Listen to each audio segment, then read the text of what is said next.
Beth felly yw cyfraniad Cymdeithas Rhyngwladol y Comisiynwyr Iaith i hyrwyddo ac amddiffyn ieithoedd lleiafrifol a swyddogol?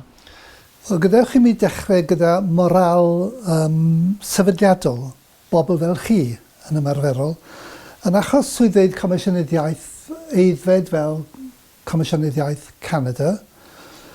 mae ddigon o fiogrwydd mewnol, fwrlwm, i gynnal syniadau, i godi arfer da, ac yn bwysicach falle, i gynnal gyrfa proffesiynol i rywun ddod i weithio i'r Comisiynydd. Ond i Gomisiynydd llai fel Iwerddon, Kosovo, sydd yn llai eiddfed, llai o faint, 7 o staff falle, 5 o staff, mae cynnig gyrfa proffesiynol yn anodd. Ac felly mae'n bwysig bod nhw'n teimlo bod nhw'n rhan o deulu fwy o lawer, lle gallen nhw enyn diddordeb, codi arfer da, ymgysylltu, cynnal trafodaethau ar-lein, mynychu'r cyfarfodydd blynyddol yma, fel bod nhw'n codi hyder i staff nhw eu hunan, ac hefyd yn teimlo falle bod rhywun arall yn gwrando arnyn nhw. Achos mae'n dalcen caled mewn rhai mannau, trio gwthio'r agenda os oes llywodraeth yn wrthyn, neu bod y cyhoedd neu'r mwyafrif ddim yn siarad yr iaith swyddogol yn gwrthod derbyn falle i arweiniad nhw, neu hyd yn oed eu cyfreithloni nhw mewn le fel Kosovo, De Affrica yn hanesyddol. So mae'n bwysig i fi o'r cychwyn cyntaf bod craidd y sefydliad yma yn cael ei gwarchod, sef y staff barhaol sy'n gweithio nhw yn y pen draw, sydd yn gwybod lles yr ieithoedd yma, a nhw sydd yn gorfod gwynebu'r heriau yn fewnol. Ac felly os allwn ni greu rhyw fath o fframwaith rhyngwladol neu teulu, fel y dwedwyd, mae hwnna'n codi hyder nifer o'r staff yn y swyddfeydd bach, rhywbeth fel yna. Cyfraniad mwy gyrchwchodd falle fi codw statws ieithoedd llai defnydd neu statws lleiafrifol mewn rhai mannau, ac oherwydd hynny, dylanwadu ar gyrff eraill, nid jyst y cyrff rheoleiddio, fel Comisiynydd Plant neu Comisiynydd Henoed, ond cyrff eraill oedd yn wneud â hyrwyddo ieithoedd, yr NGOs, asiantaethau yn y gymdeithas sifil. A mae cael rhyw gymdeithas wrth gefn sydd yn cynnig cyhoeddiadau awdurdodol, sydd yn ymwneud yn gyson ar sialensau sydd yn debyg o godi, yn hwb iddyn nhw droi, nid jyst at llywodraeth am awdurdod, ond yw'r gorff weddol annibynnol am lais awdurdodol gwrthrychol yn y maes. Ac un o'r pethau sydd yn bwysig i fi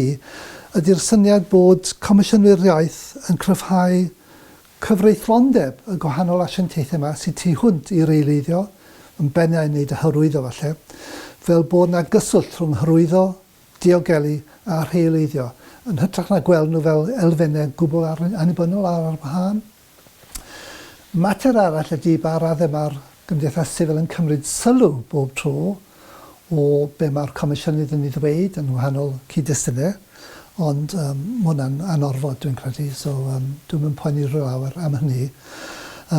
Ond o gynyniad i'r trafodaethau ac i'r datblygiadau, dwi o'r farn fod yr IALC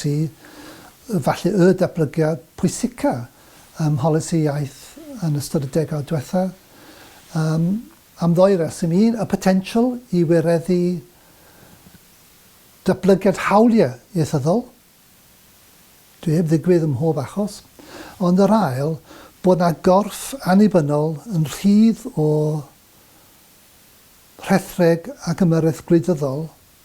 yn hanol gwledydd yn gallu cynnig arweiniad, cyngor a falle hyder i nifer o gyrff sydd falle'n teimlo bod nhw'n ynysig neu ddim yn cael llawn sylw y llywodraeth. Rwy o'r farn mae'r IALC yw un o'r datblygiadau pwysica ym maes polisi iaith, yn enwedig gan fod yna elfau gwahanol yn perthyn i'r gymdeithas, hyrwyddo, diogelu ac wrth gwrs rheoleiddio.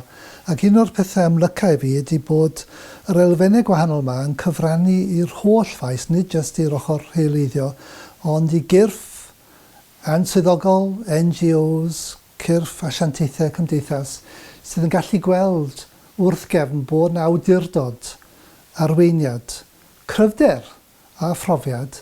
lle mae yna angor i gweithredu yn y maes ac felly mae'n hwb ac yn rhoi hyder i nifer o gyrff eraill. Falle nad sy'n gysylltiedig mor amlwg o hynny gyda'r comisiynwyr, ond sydd yn defnyddio eu gwaith nhw a'i harweiniad nhw i hyrwyddo i gwaith eu hunan, gan wybod bod na wrth gefn bod na awdurdod y gallen nhw troi at nhw am gyngor a weithio i ymyrryd eu lles nhw eu hunan.